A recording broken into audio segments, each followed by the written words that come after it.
Hey, so you guys know how coins have two sides, right? Yeah? Usually. And they're named heads and tails, and the head side usually has some dude's head on it. Uh-huh. Usually. But people don't have tails, so Here we go. shouldn't it be called heads and butts? Oh, Jesus Christ. It's not, dude, it's like usually a bird or something, though. And that's why I brought you this petition to sign. Right Right here. Thank God it's our floor. Oh, God! It's over! It's all over! We're finished! We're finished! Kaput! Kaput, I say! Damn it! Yes, men! Tell accounting to put a hold on all paychecks, and then get me a coffee, and then someone put out that damn fire! But you started it. Luke, you have to maintain the link to the mainframe until we can get the final numbers in. I'm trying! I don't think I can hold on much longer! Whoa, what is going on here? Oh, hey boys, I'm holding the mainframe together, see? Is that not just two extension cords that you've plugged into each other? Shh, keep your voices down. The higher-ups know virtually nothing about infrastructure. Playing along like this helps me keep my job. Luke, how's the mainframe? Look, it's so many gigabits! I'm barely holding it together. If only I had a raise! Don't worry, Luke, I'll help you.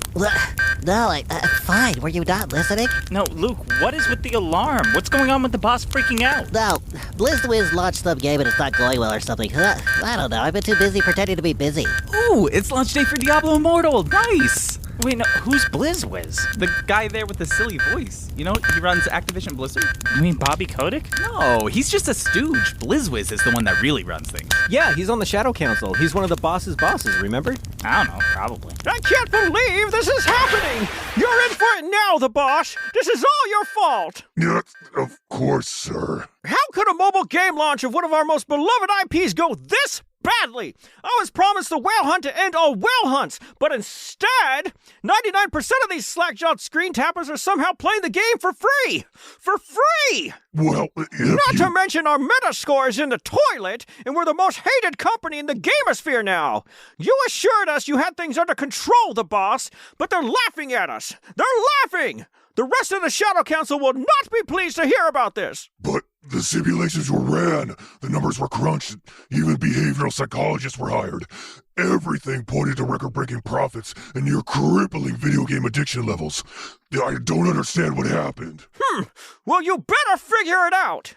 You there, with the Happy Meal. Isn't your team in charge of loot box integration? Well, where's the loot boxes? We put them all over the menus like RD1. Yes, but what about in the gameplay? Did you shoehorn them into the tutorial and gate story content behind paywalls? No, that sucks. Why would you even do that? I don't know, because it makes us buttloads of money, baby. Whatever, Boomer. I'm on my lunch break. They just don't make child labor like they used to. All right, everyone to their stations, now! We've got a code green, people.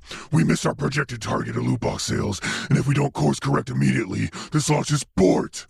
And if that happens, all of you are on the short list to an early retirement. Oh my god. Sales team, work on pop-ups. We need them everywhere. I don't want to see a single unblocked game screen. Yes, sir. Warehouse goblins, double loot box production and shipments. I want those servers literally clogged with pay-to-win content. No one gets away without paying. Got it? Yes, boss. YouTubers, actually stay out of it. We're getting trashed on that platform as it is. Hell yeah! We'll have to film pranks and porn and harassment at the Planet Fitness. You'll be putting webcams in bathrooms. It's gonna be awesome. Hell yeah, Pete Pete! Little yeet. Yeah, whatever. Numbskulls. Uh-oh. Listen up. You three weak-winded brittle boners are gonna make an episode about Diablo Immortal, but not like one of your regular crappy ones full of lame nerd speak about art, or fun, or integrity. A good one this time. I want a gratuitous puff piece that'll pull this launch right out of the toilet. Got it? Oh yeah, just call me Mr. the Plumber. Good. Now get in there, and don't come out until you've made Diablo Immortal sound like the biggest AAA launch this world has ever seen. Or you're fired. We're on it. Yes, sir. Right away, boss. Can do. Ooh. Yeah, what the fuck? Jesus. So, we're not actually going to do that, right? No. Nah. Not even. Yeah, the internet would destroy us. Mm-hmm. But we also can't slam the game because then the boss would destroy us. Yep. So, like, what are we going to do? Well, here's a crazy idea. How about we just objectively review the game? Oh, so then they'll both destroy us. Yeah. No, That he's sucks. right. We cover the good and the bad about Diablo Immortal without all the pitchforks and bandwagoning. And we try to provide our listeners with a real take on the game. Yep. We puff, but we also slam. I like it. Oh, yeah. Who doesn't love a good old puff and slam? Me, because it sounds weird, but okay, fine. I'm on board. Well, it's settled then. You guys ready to make both sides of the fence mad with this one? Hell yeah. It's our first hot button episode! Yay! All right. Yeah.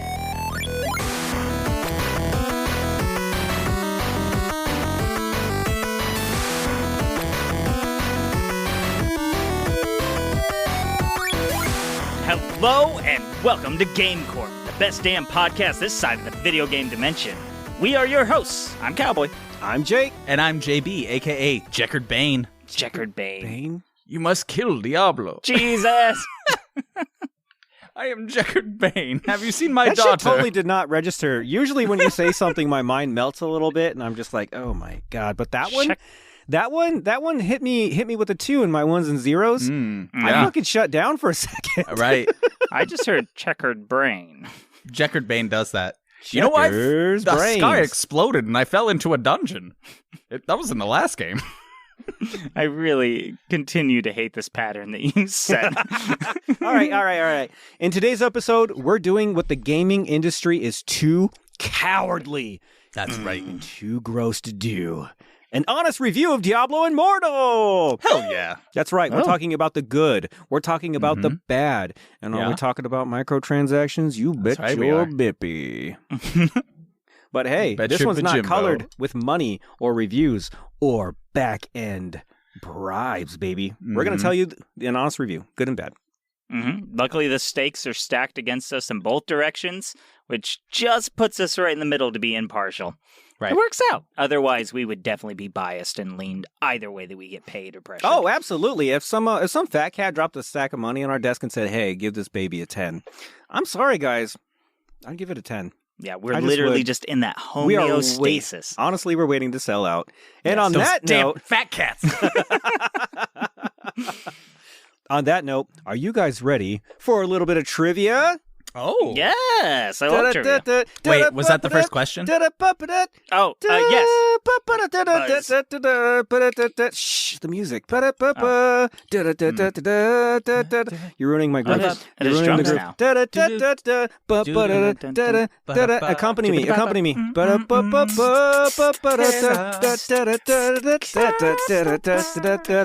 All right. In this season of Random GameCorp Trivia, we are doing microtransaction trivia. Pew, pew, pew, pew, Pew, pew, pew. pew. This one is going to be super easy. You guys both get to guess. And it's a little, Okay. I'm not Price is Right. You guys are going to guess numbers because what we're guessing today is the amount of said microtransaction in the story I'm about to supply. Ooh, So you okay. guys throw numbers at me. The closest one, make it easy. Don't one up each other with $1. the closest one wins a point. So every single question, somebody's going to win a point, and at the end, somebody's going to win a fabulous prize. Ooh. Is it closest or closest without going over? Oh, good question. I don't want to bring out a calculator. How about just closest? How about just All right, closest? sounds good. Okay. So, are you ready for microtransaction trivia? And again, Born ready. Let me put on my fingerless gloves. Yeah. Now Yeah, I'm I've ready. been training for this all of my day. and again, you're both guessing a number. Closest one gets the prize. Okay. Got it. Number 1. Shroud of Twitch streaming fame claims that as of March 2022, because I don't know the current value, he says that he has spent this much on microtransactions in Lost Ark, another Ooh. Diablo-like loot grinding hack and slash adventure. How much has Shroud, as of March of this year, spent on microtransactions in Lost Ark? So from start of the year to March? From March to today? Oh, Just as of March of this year, how Oh, much yeah. has so Shroud... up until so March. I was yeah. right. I got that right. And 1 point. all the days to March. Oh, I'm gonna and another say- thing, I forgot, another Yeah. thing. Each question, the answer increases substantially in value. So Ooh. every So single we're going question, low to we're high. going up and up and up. We're going low to high. Neat. Yeah. I'm going to start with a good old classic 30K. I'm going to go with, I think Shroud would spend $22,000. Very interesting. Going high right at the gate. He hasn't spent that much money. So far, as of March 2022, he has spent $2,000+, which I think the point goes to Cowboy. Ding, ding, ding, ding, ding. Well, wow. I've seen him spend more than that on his own subs. Yeah, he says he's, well, as of that time, because I read articles about it, he's like, I've spent about $2,000 on it now. Yeah. I was gifted a sub to Shroud by Shroud, and it's one of my prized possessions. Yeah. Oh. He did like 700 or something. Cool. Just in a thing. He was just like, oh yeah, I'm just doing gifted subs, and I got one. Is that an endorsement by him that microtransactions are not really necessary for that game? No, it's just what he's doing. He likes the game. Okay. So I read into it more, and it's literally, I like this game, and I've been spending money on it. And he likes to spend money on games. Which I assume Shroud makes millions, so to him it's just a hobby. Yeah. I was going to say $2,000 is a lot of money. We're like, hey, you only spent $2,000 on it. Wow. That's a lot of money for me. $2,000 for us is substantial and probably cause for a divorce. Yeah, that's like 2 years' salary. Oh yeah, that's divorce money. What? You guys are gonna. I was about to say something terrible. You guys are gonna poop your pants. You get poopy pants. I wasn't. Whatever. Joke's on you. I already did. As it goes up. All right, number 2. Don't care. Yeah. Path of Exile. Ooh. Another Diablo clone is home to outrageously priced digital goods. The ruler of Rayclast pack, if I pronounce that right, is no exception. This quote-unquote supporter pack, as they like to call them, features some admittedly awesome perks, like getting your name added to the credits, being able to design your own monster, which also gets its own pet version, and actual physical goods like t-shirts, stickers, and a real-life figure of the monster that you create for the game. How much is this glorified microtransaction? Well, you get to design your own monster, you get your name in the credits, and you get a figurine of it? Yeah, you get all that stuff with this. Damn. That's... Okay, I'm going to open up out of the gate with... It's $12,000. I'm gonna hedge my bets and say $5,000. Holy crap, Cowboy. The correct answer is $12.5K. No way. You're pretty much right on the money, dude. Holy cow. Ding, ding, ding. Yeah. Well done. This wonderful supporter pack costs $12,500. And here's a little bit of trivia on that. One such player named Sharon, I think. Charon. Charon. Karen, Riverboat Sharon. Captain. Is it Karen, Sharon? Yeah, the river of the dead guy, that guy. Well, one such creation is by that guy, and he or she, whoever this person is, created the plummeting Ursa, a play on drop bears. It's an evil koala. Yeah. Oh. Ursa's also a character in Dota 2. Is it? Where my Dota players at? Where you at? I was in the Discord. Where you been? Where you been? Literally no one. That shows. I'm sorry. That was alone. mean. That was so mean. alone. I'm sorry.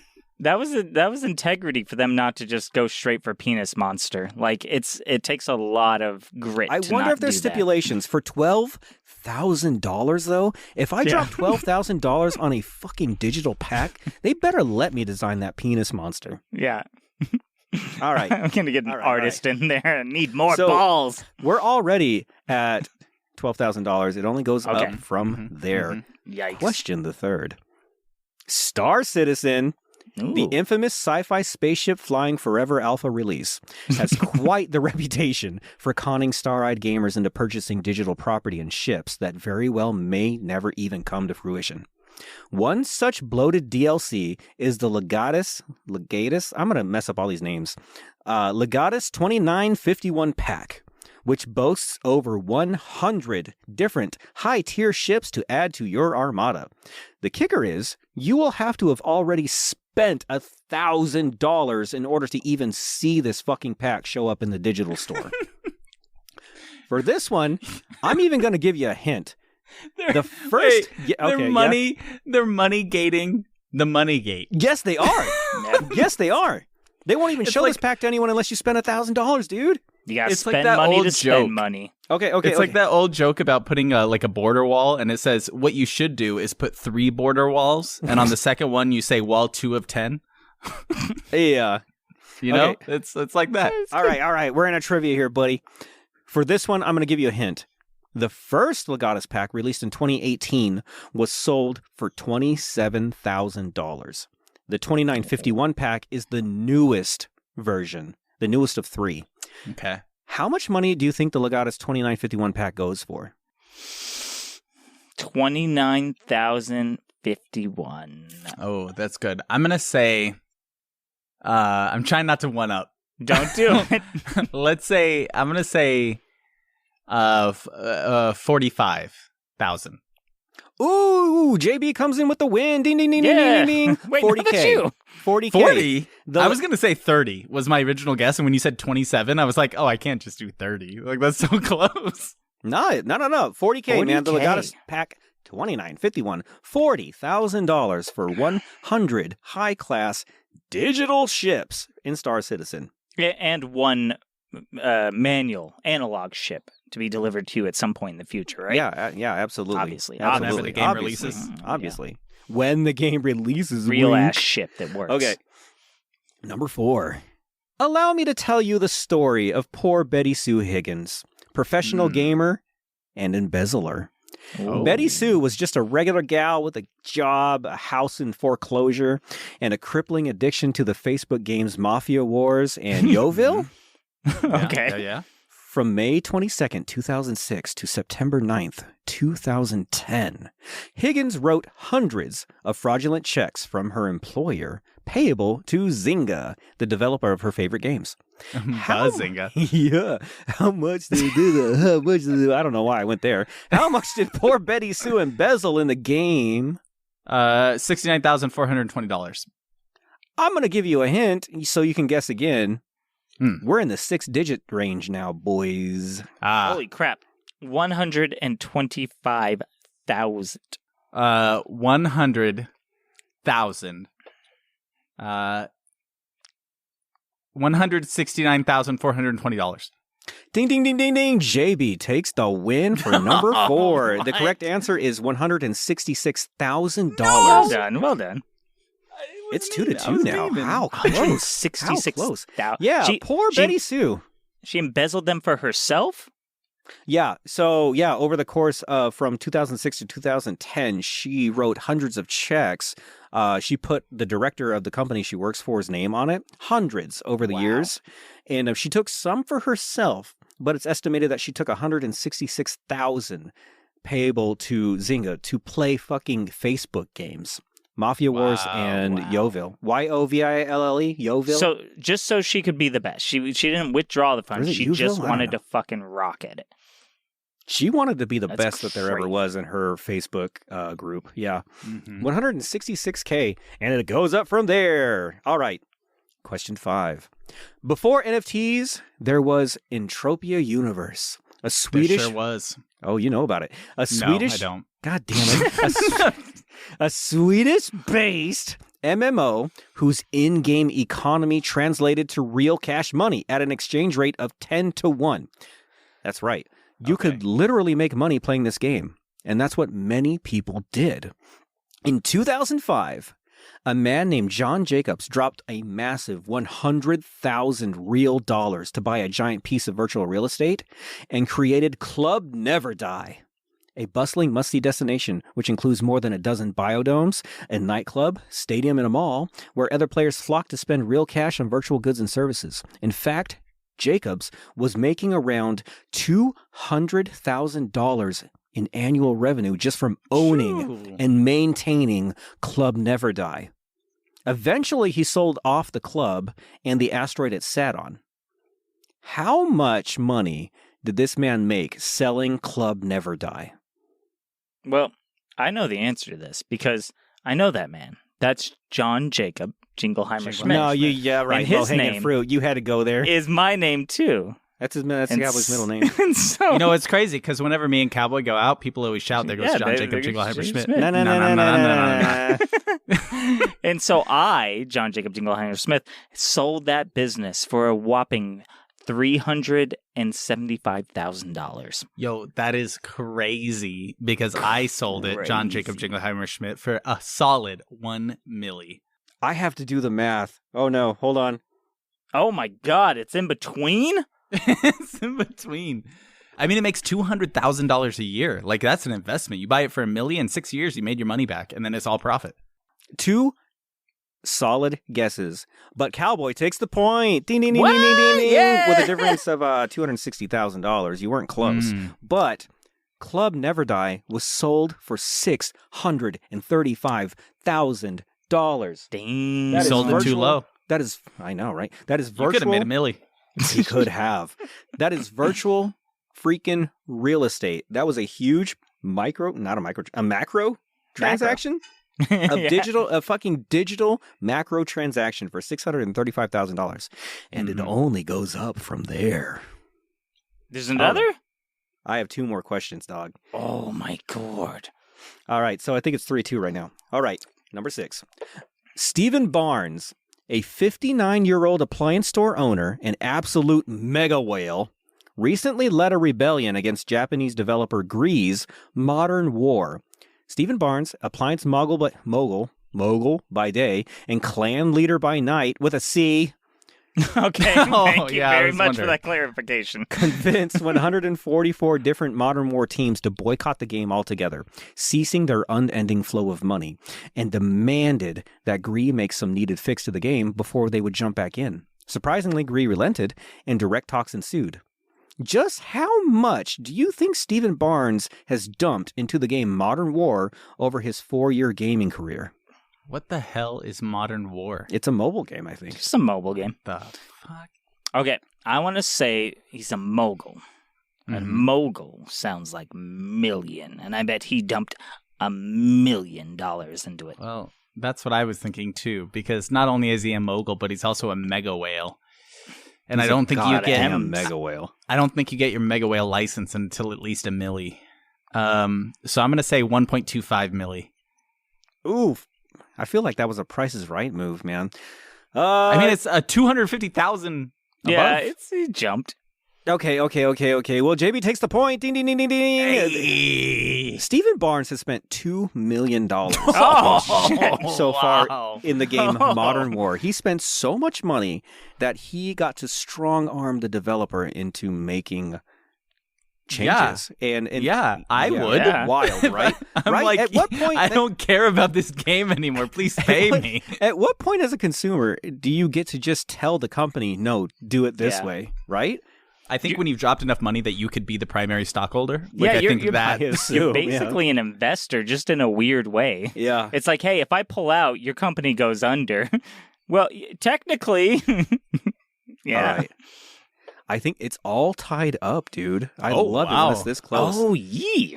This final question wins a fabulous prize. Question That's why number I let 7. JB have it. I gave it to you, JB. Now, not if I give it this to you is first. historical. So I've tricked you guys into learning this entire time. What? So, Oh, yeah, no, he's I'm using sorry. psychology I'm on sorry. us. There's going to be a test at the end of this. Now, for the most expensive digital purchase in gaming history. Entropia Universe is back again for our final question. In 2011, MindArc, developer of Entropia Universe, sold an entire planet to SSE VirtualWorks. Planet Calypso, the first planet created for Entropia Universe, and unsurprisingly, the planet that Club Never Die orbited around, was sold off wholesale as one humongous piece of digital real estate. How much was Planet Calypso sold for? I'm going to say 20 mil. Jesus. Okay, we're going up. I'm going to say big money. I'm going to say 90 million. And tonight's winner 90 million. of microtransaction trivia Oh, I'm so nervous. is JB! Yeah. Planet Calypso. Planet Calypso was sold for $6 million. Oh. we went a little overboard. A little, but still, that's the highest digital purchase in gaming history. I mean, that's nothing. It could have been 20 mil. It could have been okay. It could have been a lot. Well, here's a little like tidbits, little nuggets of trivia for you about this. There were other planets created since then in the Entropia universe, including Rocktopia, owned by no one else than Never Die Studios. This dude has his hands deep in this game. Planet Calypso alone. This is as of 2010, 2011. So the 2000s, if anyone didn't notice or realize or doesn't know, was like the golden age of MMOs, and they were huge cash cows around that time. Not that they're not now, some of them, but it was like the golden age of lots of really profitable ones. Yeah. It was like the first metaverse. People were really into it. Yeah. So in 2010, the year before it was sold, Planet Calypso generated 428 million in player-to-player transactions. So at that time, it was generating tons of money. So I think 6 million at the time was kind of a steal. But that's it. 20 million, yeah. That's it. Okay, JB, your winner. You get to purchase a timeshare on a jewel-encrusted baby seal leather desk chair. For $49.99 a month, you will enjoy the high life for over 7 minutes a week with your timeshare purchase. Enjoy, man. Hell yeah. Nice. Does he have to go to the chair, or does the chair come to him? Of course, he has to travel to the chair. And the $49.99 a month is unrefundable. And Naturally. you're not allowed to go over your 7 minutes a week. All right, fair. Enjoy. Thank you. I will. Timeshares are always good. Speaking of 7 minutes of pure bliss, it is time for the audience question. The audience question is brought to you by Real Life MTX. That's right, the microtransactions you know and love have just come out IRL. Oh, no. Want to skip that line at your favorite theme park? Real Life MTX. That's a thing. Right? Tired of only getting to bring a single bag on your flight? Real Life MTX. You want that true loot box experience in real life? Just try out our new mystery boxes and Amazon return pallets. You want an autograph and picture from your third most favorite character of your second most favorite nerddom at your local Comic-Con? No. That's right. Real Life MTX. Are you on trial for murder? Well, we can't help you there. For free, that is. For that, you're going to need our upgraded package, Real Life MTX Pay to Win Whale Edition Plus, which comes with one free use of our Rich People Lawyers DLC, normally costing $800,000 a month. That is an actual, real cost of a high-profile murder case that the defendant was found not guilty of. Yeah, I Googled that's it. Depressing. But in order to maintain balance, the Real Life MTX Pay to Win Whale Edition Plus is limited to just 1% of total purchases. That was so way buy too yours close today. to real, man. Real Life MTX. Achieve your dreams, one swipe at a time.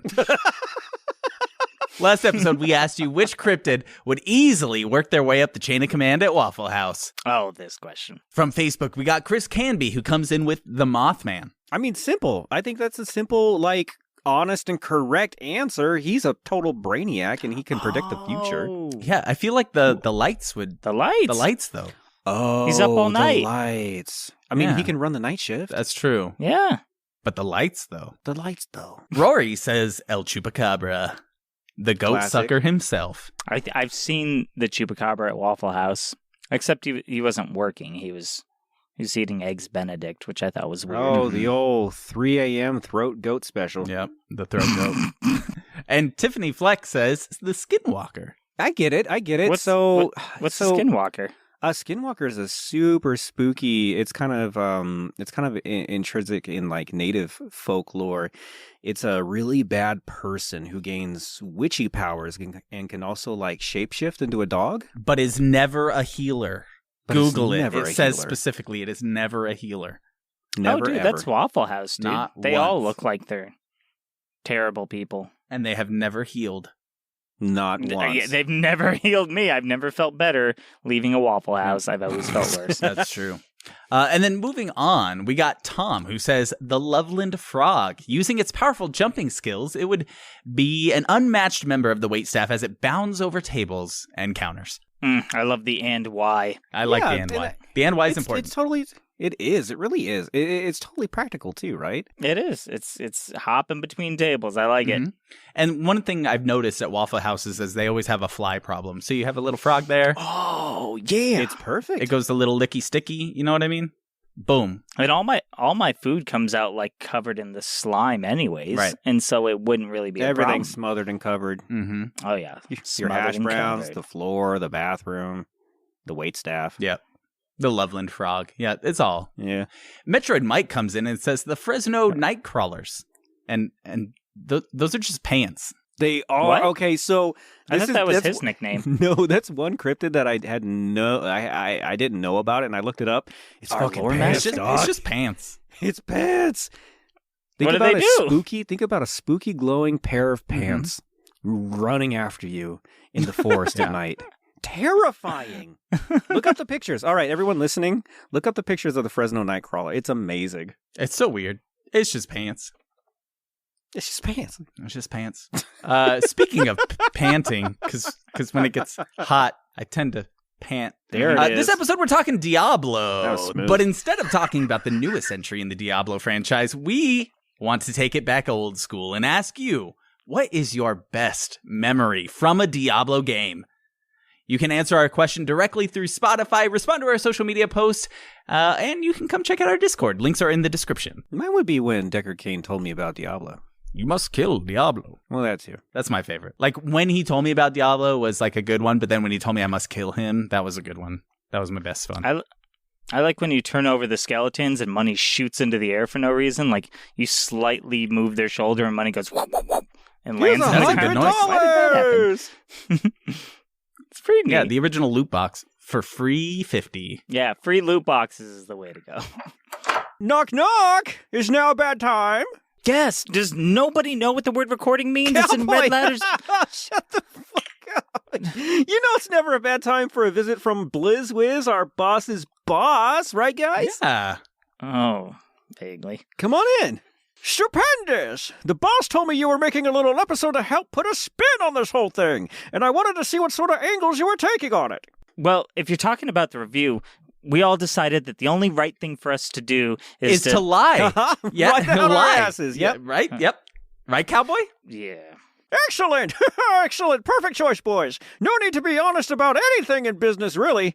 I trust you three to come up with something truly devious. After all, it was your absolutely insane plan of deceiving the good guys right up to the last minute that thwarted their attack on the portal. Oh, yeah. Yep. Years, That's right. long That was con. intentional. Years of planning. Uh-huh. Great. Yes. Oh, wonderful. Hey, you're not recording, are you? Oh, I literally just said that when you walked in. I was- Nope. We're not Nope. Not recording everything everywhere all of the time. No. Why? Nope. Nopesies. Excellent. Can you guys keep a secret? I guess. No. Well, keep this on the down low. But the game launch so far has been so truly disastrous that the council has asked me to take over operations here at GameCorp for a while. Oh, so what does that mean for us? Oh, you guys have nothing to worry about. In fact, I figured I could use a few right-hand men on the inside with all the changes coming. Oh, what about us? We're all right-handed. I'm not. Damn it. Yes, you three. That's exactly what I was thinking. Whew. Well, wait. Changes? Are things not going to be business as usual? Oh dear, no! With a gaff this size, I'll be completely restructuring the company. With the exception of you three, I'll be taking the liberty of restaffing every single department. Using the portal, I'll zorp in every minion, devil, and demon I can find in the Diablo dimension and put them to work right here. Wait, you're gonna staff the entire company with literal demons? Of course! Brilliant, huh?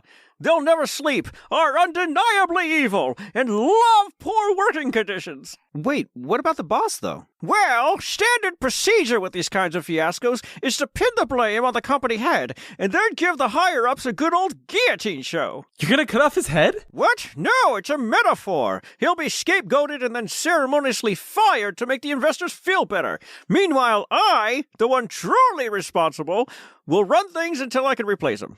Oh, and I even heard Diablo himself is interested in the position. Very exciting. So after everything the boss has done for GameCorp, you really don't want to keep him at all? Like, what about a different role or like a different department, maybe? Sorry, but that's bad for business. A failure's a failure, and investors must have blood. Oh. Oh, come on, cheer up, boys. Your jobs are safe so long as you help me replace all your friends and coworkers. BlizzWiz out! Jesus. What was that? Well, while we come to terms with possibly working for the devil, let's go and take a break for tonight's ad. But when we return, get ready for some Taco Bell spicy fire hot takes on Diablo Immortal.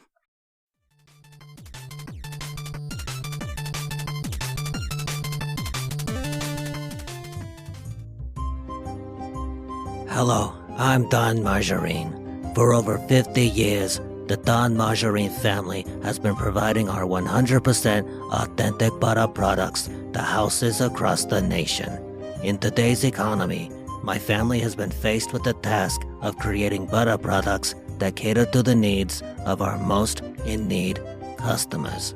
Today, I'm proud to announce the all-new Don Deluxe line of butter products, designed especially for our well-deserved 1% market.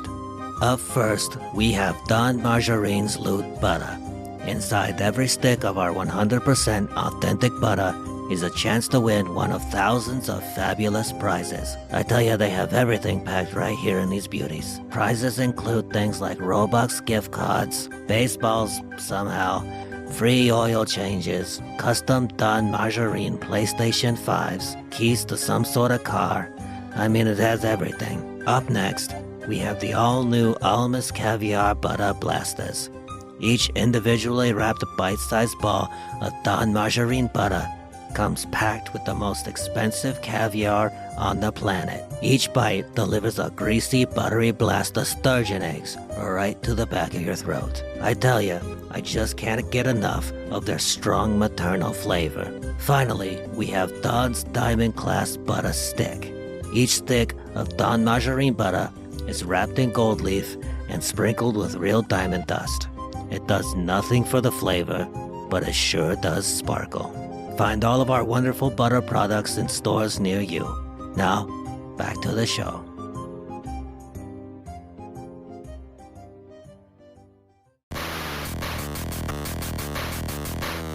Today, we are talking about Diablo Immortal, the now infamous offspring of the god-tier legend that is Blizzard, and the mobile microtransaction clone factory that is NetEase. Blizzard revealed the mobile-only title back in 2018 at BlizzCon to a crowd of rabid gamers who, expecting a refresh of the franchise, promptly opened up the pits of hell and feasted on their faces. Metaphorically speaking, of course. I know. Dang. Now, in June, the company has finally released it to all mobile devices, and luckily enough, was also bullied into making a PC port. See, bullying isn't all bad. It features Diablo's genre-defining action RPG hack-and-slash gameplay, a massive multiplayer base with guilds, parties, and clans, and of course, loot boxes. Yeah, that's right, it's a free-to-play game, which means for many gamers, it'll be the farthest thing from free. Because this is a masterclass on slow investment progression, hidden gambling mechanics in plain sight, and how to make the slipperiest of slopes that lead to the ominous-looking hole in the ground with that red, eerie glow and the flames and the little devil guys with the pitchforks. But considering its authentic Diablo action, immersive story, superb voice work, and yes, the actual fun, could hell be worth the price? That is what we are discussing on today's Unbiased review of Diablo Immortal. All right, everybody, buckle up, because it's time to talk about Diablo Immortal. That's it, the devil in your closet and the devil you know on mobile. The game everybody loves to hate and hates to love. Now, for those of you who don't know what Diablo is or the Diablo franchise, because I know some people who listen to our show don't play every video game on the freaking planet. Diablo is a really neat action RPG, action role-playing game by a developer called Blizzard that has a very shady, weird history as of today. They used to be legends, and now, what are they? I don't know. But anyway, it's a really cool role-playing game, kind of like you look top-down, you can choose one of many fantasy-esque classes with all sorts of really cool abilities, and you destroy hordes and hordes and hordes of bad guys and demons, and it's a big loot pinata. New gold, weapons, jewels, you're always upgrading, yada, yada, yada. It's a really, really fun time, and you can play it multiplayer. Now, Diablo Immortal, which we're talking about, is the newest installment in the Diablo franchise. It's the mobile version that is designed specifically for phones. Now, the history with Diablo Immortal, if you did not know, is in 2018, Diablo Immortal was announced at BlizzCon. Now, the entire audience and Diablo fans and Blizzard fans and everyone the world over were expecting news about a new installment to the Diablo franchise. Was it news or a trailer about Diablo 4, maybe? We don't know. They saved it for their big, end of presentation grand reveal.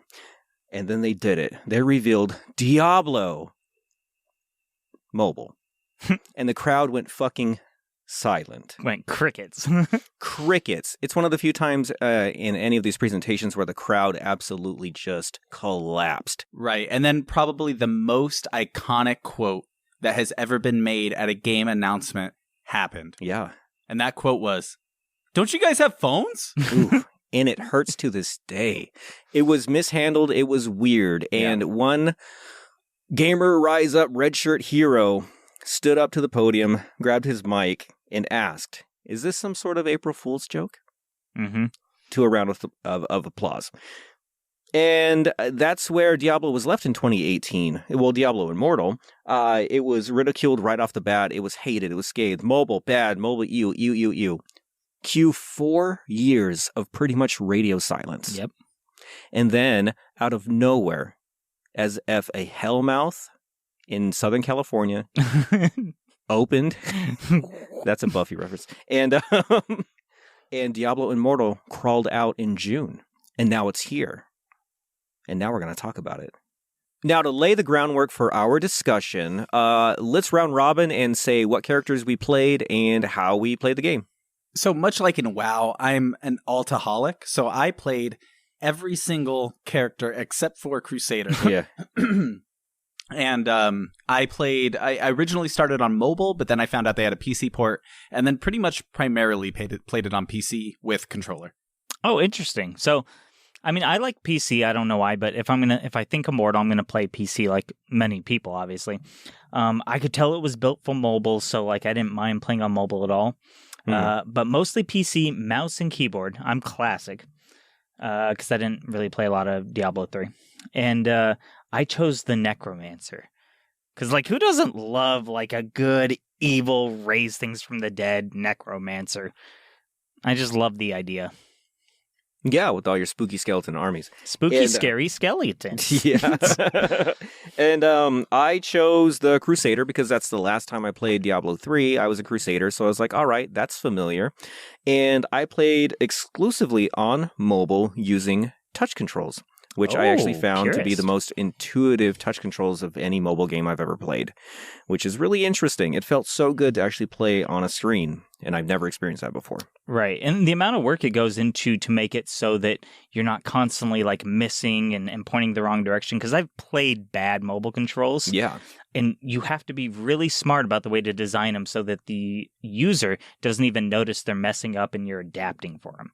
So yeah, I gotta admit they must have done something right. Yeah, I think so. I totally give them props for the touchscreen controls. That whole department, good job. All right. So we're going to break this discussion down basically early, mid, late game, end game, because we did find out that this game feels different at those stages. And we wanted to make sure that you interns out there got a good feel for what you're going to expect at every step of the game. Now, we're not exactly. Yeah, we're not gonna spoil story beats or anything like that if you're looking for it.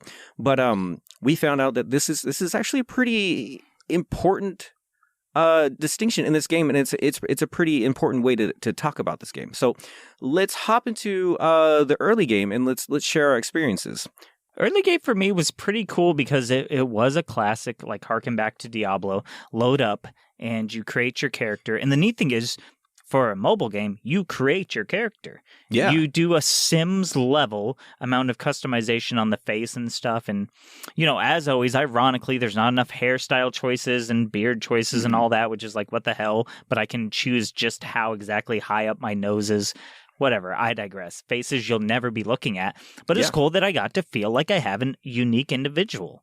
And that doesn't happen a lot on mobile games because they're very fucking, here's your cookie cutter design, here's your character that doesn't matter. This one lets you design. It's cool. I like that part. I completely agree. The character customization was so out of left field, especially for a Blizzard game, which absolutely notoriously is terrible when it comes to customization. They give you a couple basic ones and that's good luck. And I spent so long Wait, making yeah. the Scarlet Witch. And I was like, this is amazing. And I made it look great and it was awesome. And I was like, this looks like the Scarlet Witch or the closest I can get using the tools available to me.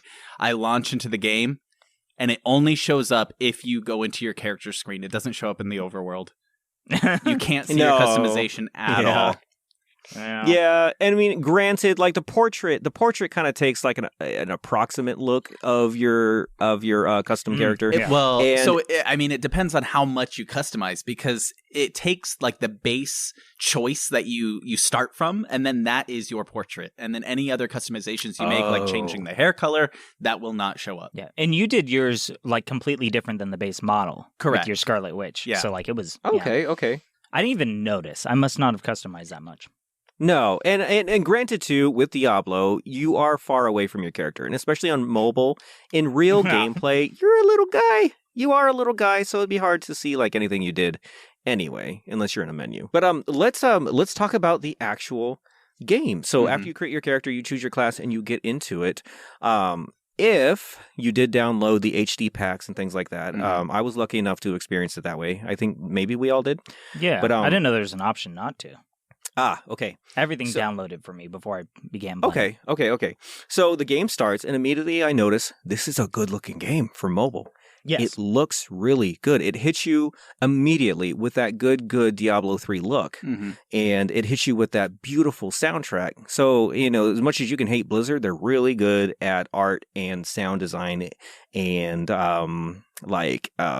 cutscenes and things like that. I would they're say good in the art. Some of the best. They're good in the art department. Yeah, they're amazing in the art department, and they don't slack in Diablo Immortal. It fucking looks good, and immediately you're hit with voiced characters telling you to go through this stuff. Immediately you start swinging on monsters, and you're in it. You're in Diablo. It's an authentic Diablo feel. It's not like a weird, I don't know, proximity to Diablo on a mobile game. Right. Diablo Immortal is Diablo. Yeah. It's got a lot to it. When you first load up, you get that classic feel. You don't feel like you're playing a spin-off, a shoot-off, or like a bastardization. You feel like, whoa, Diablo 3.5 is out. Yeah. Neat. Exactly. Yeah. That's a good point. 3. It's very much like Diablo 3. Even like the base tutorial, it felt exactly the same as Diablo 3. It felt like walking to that town at the start of Diablo 3, yeah. Exactly, where there's like the zombies and then you have to break down the little fence. And it felt like very much not just inspired by Diablo 3, but templated from Diablo 3. So if you hated Diablo 3, you probably won't like Immortal. But if you enjoyed Diablo 3, I think Diablo Immortal might be a really fun thing, especially in the early game, because like everybody's been saying, it feels like Diablo. Mm-hmm. Yeah, absolutely. And immediately you're sent into a main quest that I actually did find interesting. You know me, Mr. Story, Mr. Art, woo. I'm notorious with skipping shit in Blizzard games. Like, I will skip the story. Oh, in WoW, skip. In StarCraft, what even happened in StarCraft? But I didn't skip it for this, and I actually enjoyed the story. Like, I actually enjoyed it. Don't even ask me what happened to Diablo 3, but I enjoyed the story in this, like, legit. And you eventually go into the first open world area. Yeah. Open world, like the big map. The first, like, big leveled map, the themed area. I was expecting something small, again, because mobile game.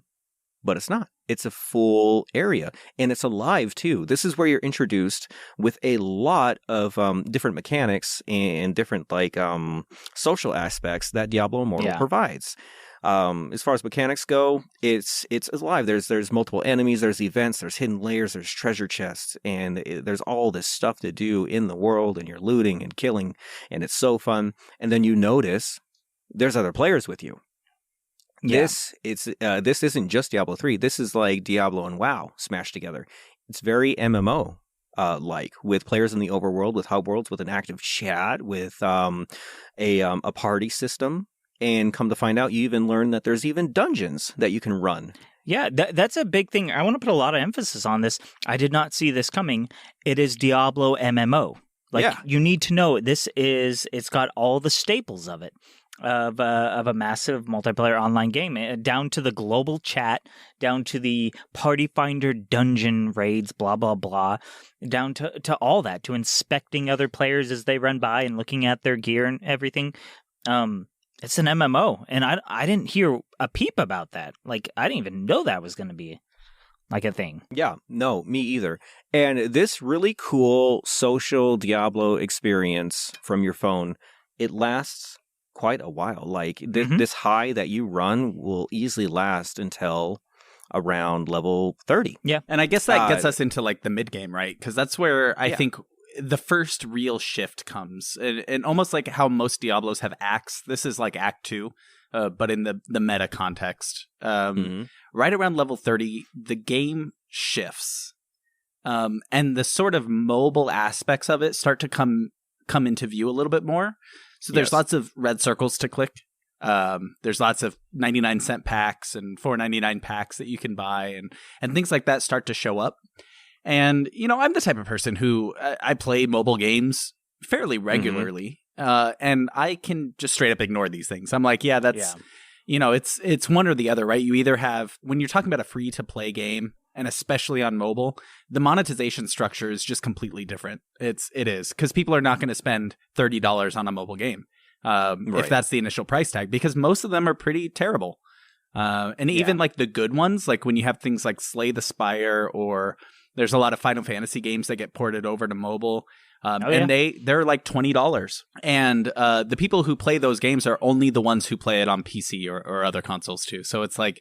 Yeah, that's true. And those are a little different. I wouldn't call them mobile games. I'd call them like They're games ports. accessible They're on mobile. Ports. But they aren't designed mobily. They're a PC designed game ported, like you said. Yeah, right. But you're right. You start to get a taste of mobile design when you start getting up through those first 30 levels. And you go, okay, I saw this coming. That's fine. Little red tick markers, little loot boxes full of gems spilling out, showing up.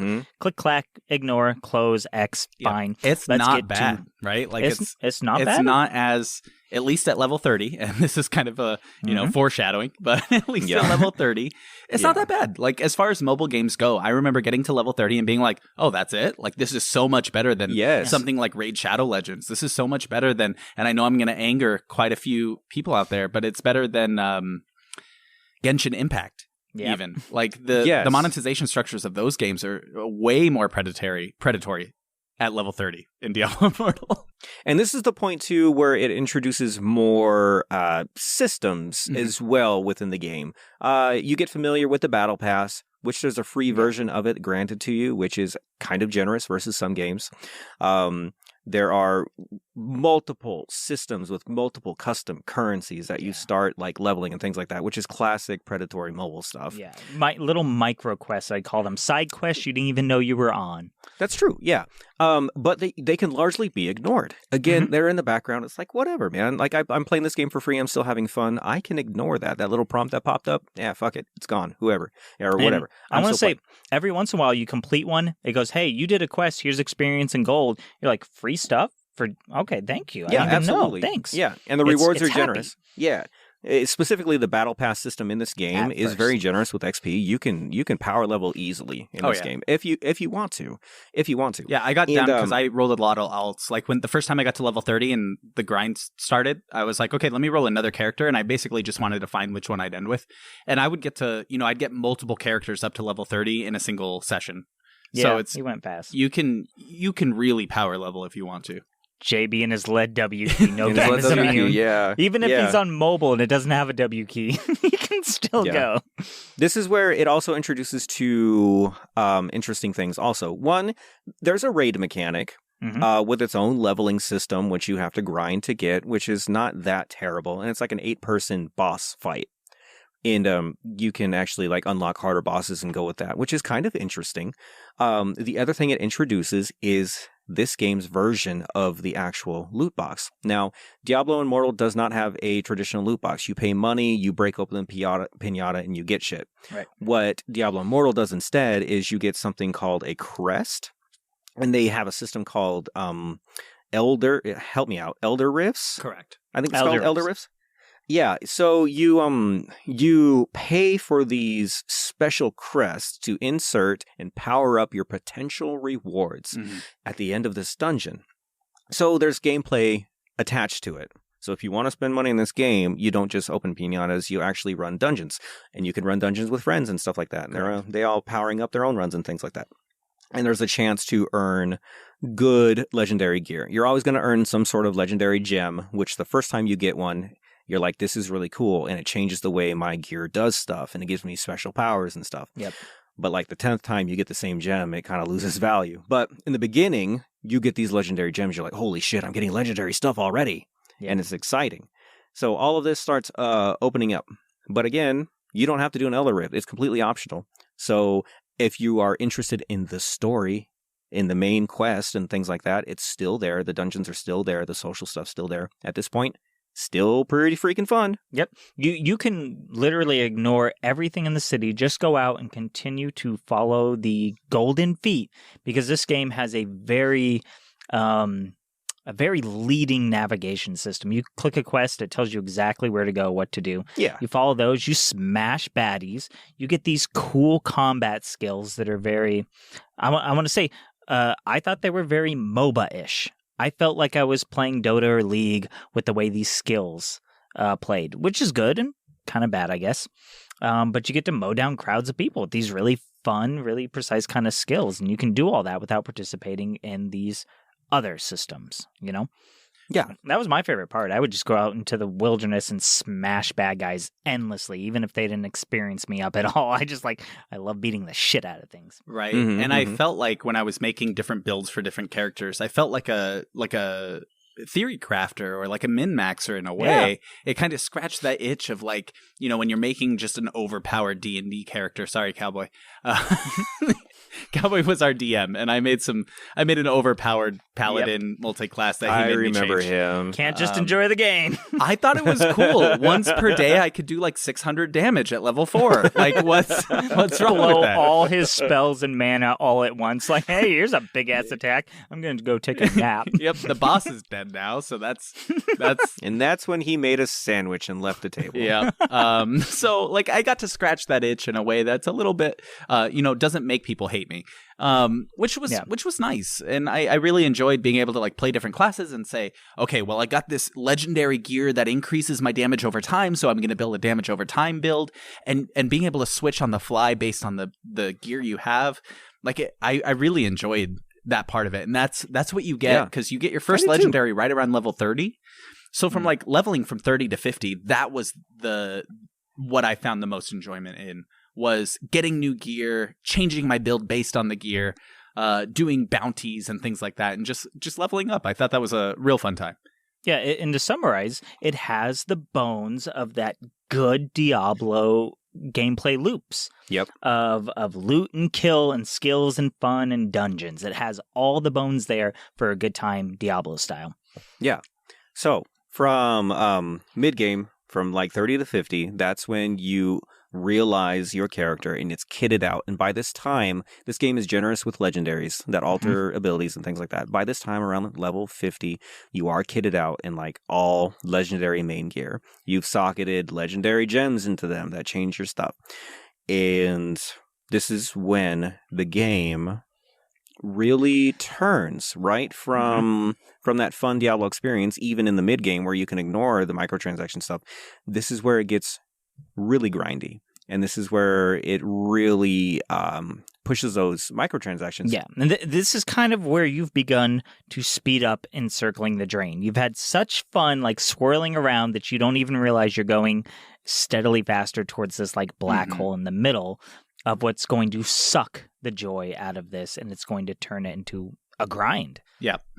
I think most people who pay in mobile games, like I am not somebody who pays for anything in mobile games. Like I never do. But most people make their first purchase, I would say, around level 30. But the purchases start to kick off right around level 50, because the grind just gets so real. And not only does the grind get so real, it's designed to be so grindy that the best way out of it is to swipe. And one of the Absolutely. best ways you can acknowledge this is by looking at the story quests. In most games, in most MMOs, in most Diablo games, if you follow the story, you will level up to max level by the time you're reaching max level content. Mm-hmm. In Diablo Immortal, you get to a certain point and it says level up to 50 to proceed, level up to 55 to proceed, and you're just meant to grind. Mm-hmm. And or you can do these Elder Rifts, get gear, spend some money, increase your chances, go with other people who are also spending money to get good gear. And it's like that's where I think, if you're the type of person who wants to be the best, if you're the type of person who played WoW and got to, Gladiator, Savage, Gladiator, whatever the max level like arena rank was, if you're that type of person, pull out your credit card. That's the only way. And this is where that Absolutely. rears its ugly head. And I think the word grind here is perfect because what comes to my brain is grind to a halt. You begin to grind to a halt and your brakes begin to apply themselves. And the game says, we could loosen these brakes if you spend a bit of a money and you'll go back to just like zooming. You'll be zooming again. Just give us a few bucks. Yeah, you'll have a few hours of good fun after you swipe that credit card. Yeah. And then the brakes apply again, slowly and surely. Mm-hmm. And I mean, since we've started playing this game, more and more news has come out too about the way that Blizzard has created a game to be anti-free-to-play at the higher levels. And not just like, I mean, to an extent that's on par with most of the worst mobile games I've played, which is kind of sad in a way. But, the way they limit the amount of gear you can get without paying. So if you have gotten too many legendaries in a day, which I think is like 5 legendaries in a day, the only way you can get more legendaries is those Elder Rift legendary crests. So the only way you can get more legendary gear if you play a lot is to spend money. So it's like double dipping. It's crazy. And let me say, they do what drug dealers do. The first one's free. They load you up with a bunch of free legendary crests. Of course. Right. And you get that. You turn the boss into a loot box because suddenly you load up these crests and he explodes with gear. You're not opening a loot box. You're killing the boss, which is exploding with rare stuff. Mm-hmm. That's a fucking genius thing that they did. Right. But then next time you kill the boss, what do you get? Some gray stuff and a few coins, and you're like, no, I need this man to blow up with purple shit. Yeah, and they do that standard mobile game thing where, like, if you've ever played any mobile games, especially like clicker or incremental games, there's this common practice where they, watch an ad to get 2 times speed for the next hour. And that's basically what Diablo Immortal is doing right now. You spend $4.99 to get these legendary crests, which will double your chances of a legendary drop, which means you can do half the grind and get the same amount of gear. It doesn't actually let you just straight up buy the stuff because they want to hide it enough. And I think that was kind of shady. But at the same time, I'm like, I don't know if I've just been desensitized to it, but I'm like, yeah, it's a mobile game. Like that's right. Yes. In the late game, you become fully aware that it is a mobile game with a capital M. Mm-hmm. And the entire time when you've been having fun with constant story content, and then it starts gating you with those level gates, you got to slow down and you have to participate in all this shit in order to get that cool story again. Yep. Which is really unfortunate because the story is good. It's good. And by this time, you are participating in this system. The grinds, the bounties, the dailies, the Elder Rifts. There's challenge rifts, which you go in and try to go up. It eventually introduces the Immortal system with its own run and things to collect and custom currencies. Everything that you touch in this game, every different system or fun like side quest or mini game, whatever, all has its own fucking separate currencies which you have to earn or maybe pay for to get them even faster. Right. And that all of this, if you make it through that, if you really want to get that story, you can.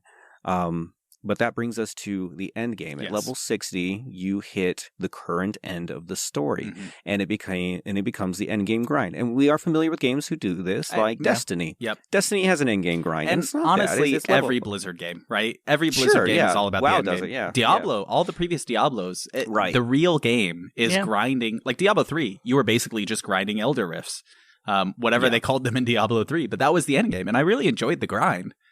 But yeah, that's That's what they're known for, right? Is that end game grind, just maxing out, best in slot. That's Diablo. That's World of Warcraft. That's Blizzard. Yeah, and at this end game, the story's gone. It's all just the mobile aspects. It's all participate in these systems and pay for these systems. It introduces another system called Paragon, which you have to level up, which is like your special, post game score and stuff like that. And there are articles that came out, and I read them over. I know some of it was a little sensational because they took an average of numbers and things like that. But one of the things that they did reveal, which I had no idea, and most players won't even fucking know about this, is these legendary gems that you're always getting. If by chance you level one of these gems, which you have to pay a fuck ton of money and get a lot of material to do it. If you level it to 10, it opens up into a 6-slotted tier system, and you have to level up 6 different gems to 10. Right. And it's the and nobody knows what happens once you level those up. Like, because nobody has enough money to do it. Yeah, does it expand? Slots get slots. Slots get slots. It's slots on slots on slots on slots forever and ever and ever. Right. And with the average amount of time or money spent, they were figuring in the $500,000 range. And that's absolutely disgusting. But let's open it up. So this is what it looks like. It's a whirlpool. It's a black hole. It is a sloping inward kind of thing. When you're on the outside, you're like, I'm not anywhere near the middle, and it's going so slow.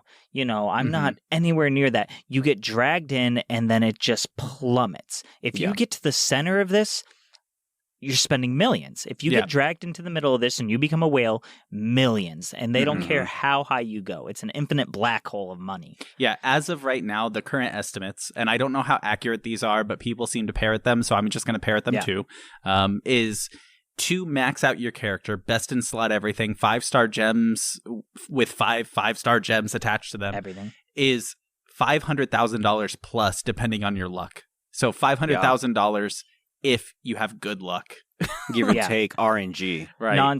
Just saying 6 figures is nonsense. No, we're talking most likely 7 figures for the normal people, Jesus. And that's that aspect of this game is absolutely buck wild. And everyone should know about this aspect of the game if they choose to play it. And that's the whole crux of it, is that there is a very desirable game underneath this very dangerous thing. And you have to play and flirt with this danger depending on who you are. Somebody that can become addicted, somebody who has poor self-control. Yep. You have to be like, look at this fun game that might kill me financially or whatever.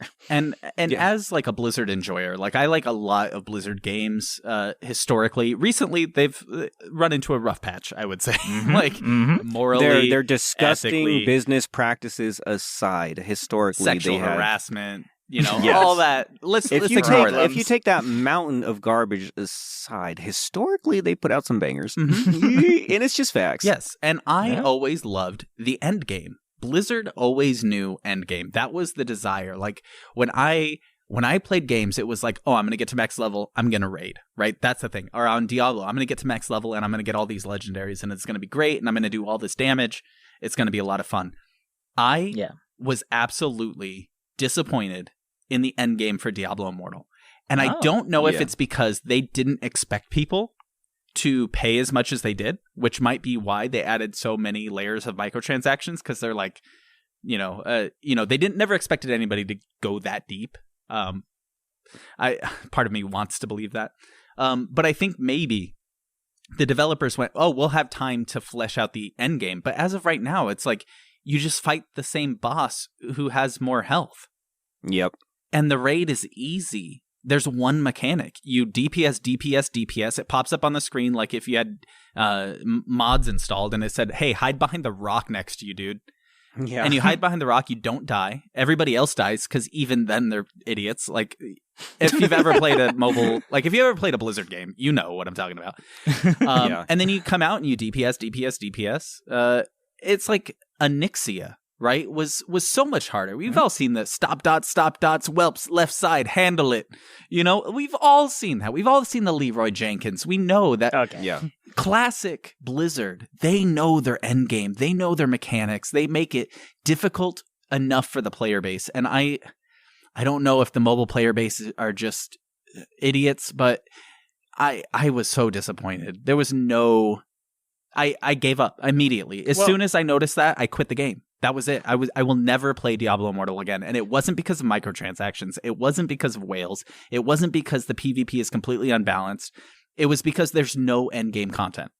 All right, interns, now you have an accurate picture of what Diablo Immortal is every step of the way. So let's go ahead and give our final thoughts, and let's figure out if hell is worth the price. I'm going to say, and I argued with JB about this, about like the morality of it. The thing's a gray area with me now, because it's a fun game, and sure, you can withstand it, and the predatory practices, are its own separate thing that other people and legal systems need to decide, and that doesn't affect me. But I want to say personally, I hate these practices. I don't want to support it. I don't want games to go this way. I want less loot boxes. I want less gems and microtransactions. And so I'll put my stamp and my flag here and say, like, I can't support this. I don't like that a classic franchise went so deep into this direction, and it's a bad thing. That's my thoughts. I'll go next. I'm actually a little more optimistic about it. Here's my stance on playing a game like this. It is free to play, so keep it free to play. You can play a lot of this game for free and have a lot of fun for free, which I am actually doing. I actually played it for like 2 hours today, like honestly, like real talk, and I'm still having fun with the game, but I'm doing it for free. So if you want to experience this game and try this game out, I actually suggest you do, but don't fall for the trap. Don't spend your money on this. Don't fall for the predatory microtransactions. Fuck that system. Fuck whoever implemented that system. And honestly, shame on you, Blizzard, for trying this. But don't miss out if you want to. It's still a fun Diablo mobile game, and experience the fun part. I agree. Hell is worth the price if the price is $0. But if it's anything other than that, it's absolutely it's not worth it. Do not spend. If you find yourself wanting to spend money, please listen to me. It's not worth it, because the moment you spend money, they know, and they have situations in place that make you want to spend more money. So if you can't handle that first microtransaction, you can't handle the macro transactions. Just give up now. Wait for Diablo 4, or even better, play Path of Exile, please. If you want a Diablo experience, play Path of Exile. It is better than Diablo, and I'm saying that right now. Better with their 12 than with their Diablo. 12 grand supporter packs. I mean, I don't know. I think they lean into it too. Yeah, but they're supporter packs. It's not power. There is no way to buy power in the game. It's only fair. Cosmetics. There is no pay to win. It's not as well designed, but maybe it is the lesser of two evils. It is closer to Diablo 2. So I think Diablo Immortal is like Diablo 3. Path of Exile is like Diablo 2. And they're coming out with Path of Exile 2. Stay tuned. I'm serious. Like, if you haven't played Path of Exile, go out, download it, play it for like 2 hours. You'll get hooked. Trust me. Yeah. You'll be like, hey, Diablo 2.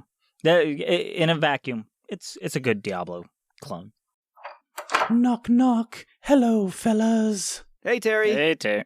It seems the boss and the Blizzard Wizard have some sort of floor-wide announcement and wanted us to meet at the portal. Oh. Well, I guess this is it. Thank you, Terry, for all the good times. And best of luck wherever you go, buddy. A truly moving performance, JB. However, the scene lacks context because, well, I'm going upstairs same as you. All right, anyway, I'll see you guys up there. Do you guys want to record what happens for evidence, I guess? Sure. But we should probably be discreet about it. Right. Oh, I got it. Hey, intern, come here. I'm going to put a lapel mic on you. They'll never expect it.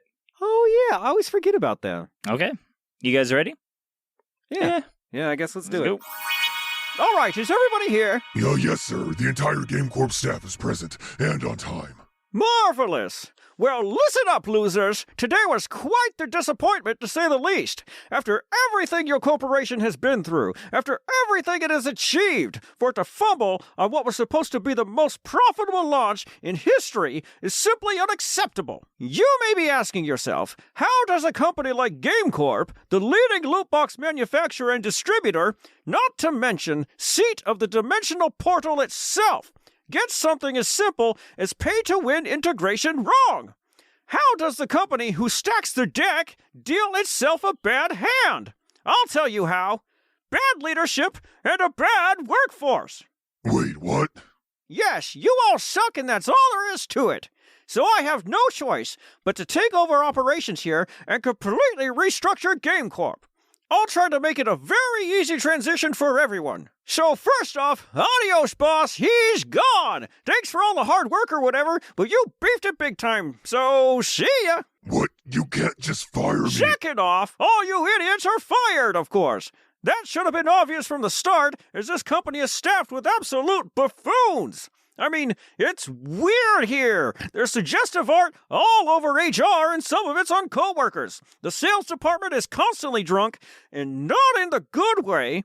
And some robot voice over an intercom made passive-aggressive remarks to me in the bathroom. And I swear there's a homeless man living in the cafeteria. But it all ends today.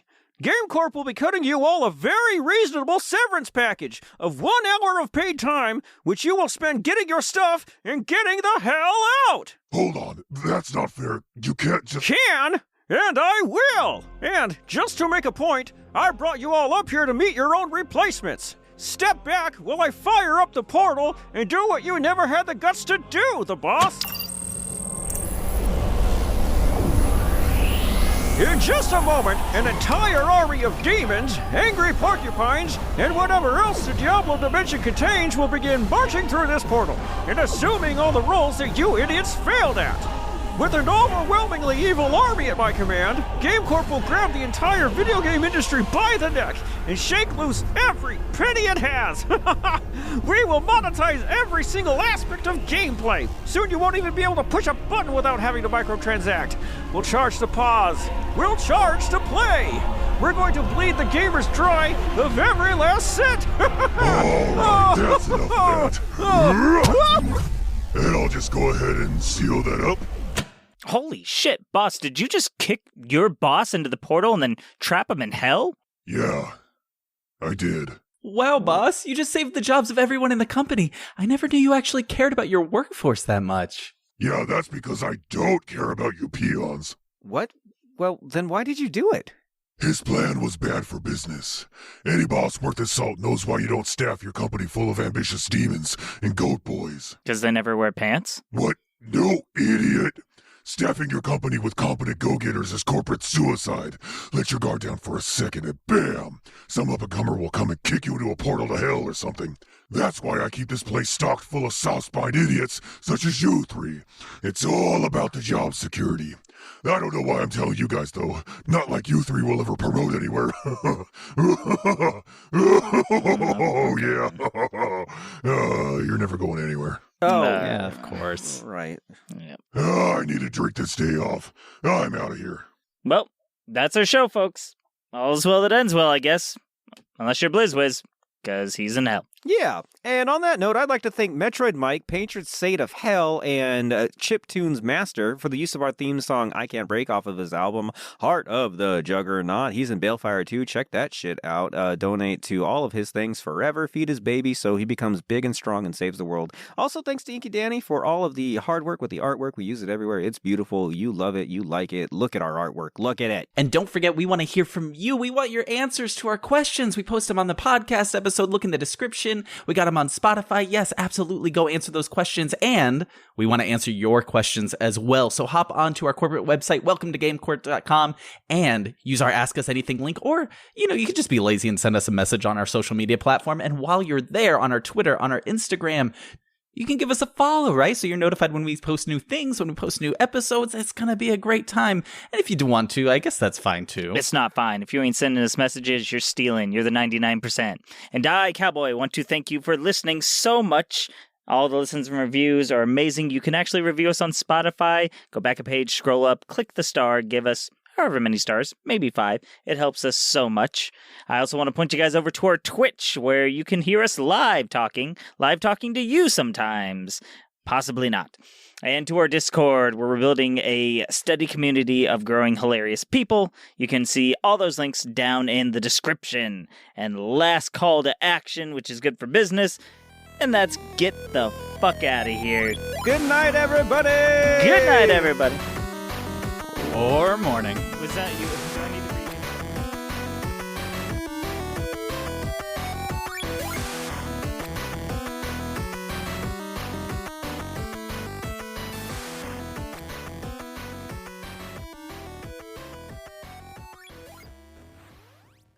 Finally, A little peace after a long day of making power plays and backstabbing my way up the corporate ladder. This calls for something top shelf. Now where's that bottle of Doom Brew? Oh, there we go. Just an ounce or two, though. Any more in this stuff can give you brain damage. Hey, seems a little, light. Yeah, whatever. Always can kill more Pikmin. Boss, it's Yasmin here. I know you said to hold any calls for the rest of the day, or you'd throw me down the elevator shaft. And yet here we are. Yes, well, I have the Shadow Council on a video call, and they're asking about BlizzWiz. And I knew you wouldn't trust my judgment, so... Ugh. Yeah, fair. I knew I couldn't avoid it forever. Suppose I'll only throw you down the 10th floor then. Go ahead and put him through. Yes, sir. Very good, sir. Ooh. Okay. Showtime. GameCorp. This is the boss. What? Boss, what are you still doing there? Yes, shouldn't you have been let go? I don't understand. Where is BlizzWiz? Well, let's just say he couldn't handle the heat, and I had to relieve him. You do not have the power to do that. Yeah? Well, I did it anyways, so deal with it. Well, this is preposterous. BlizzWiz told us the game's launch was a total disaster, and that you were solely at fault. That's right, they said public opinion is in the crapper. Review scores are down and dusted, and gamers are hollering for no one to spend a dime on it. So tell us, what exactly is keeping us from sending a death squad to remove you from GameCorp right now? Well, for one, BlizzWiz is an incompetent old crackpot who doesn't know a thing about modern gaming. Yeah, it's true, 99% of players aren't spending a dime, and it's true our Metacritic score is in the decimals, but since when have we ever cared about what the 99% thinks? I'll tell you, never. He does have a point.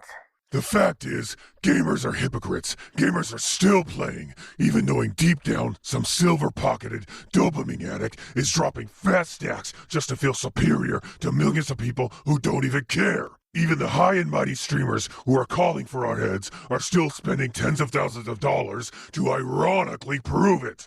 Gamers don't actually care. They just want to make sure they look like they do. Whales are still whaling, and gamers are still gaming. Is this true? So wait, you're telling me this game isn't tanking and losing us tons of money? Yasmin, can you pull up the most recent numbers? Yes, sir. So far, Diablo Immortal has generated approximately $20 million in revenue this month.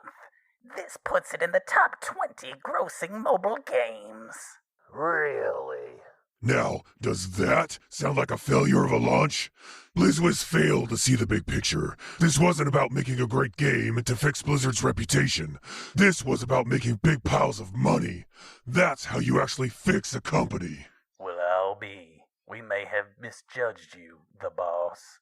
It seems BlizzWiz was the real problem all along. Exactly. And with him gone, I'm demanding you put Blizzard under my control. With GameCorp's unscrupulous tactics and immoral integrity, I'll make sure the company keeps printing money like the goddamn U.S. Treasury. Oh, yes. Quite the bold proposition indeed. We will consider it with great care. Indeed. And what do you suggest we tell the investors about BlizzWiz? Just pull the old CEO shuffle and say he stepped down due to a consumer backlash or something. The public loves to think their complaints make a bit of difference. Well now, that's a mighty fine grab for power there, the boss. Tell you what, you just keep your nose clean and the money rolling in, and I reckon you just might have yourself a seat on the council one day. Thank you, sir. Well, it's 5 o'clock somewhere. Who's coming to Applebee's for margaritas? Oh, yes, their wonton tacos are to die for. Does somebody want to split a 2 for $20 with me? I can't pass up a deal like that. Oh, I would love to, yes. Oh, to Applebee's. Yes. Yeah, well, okay then. Bye. That was weird. Yasmin, elevator time.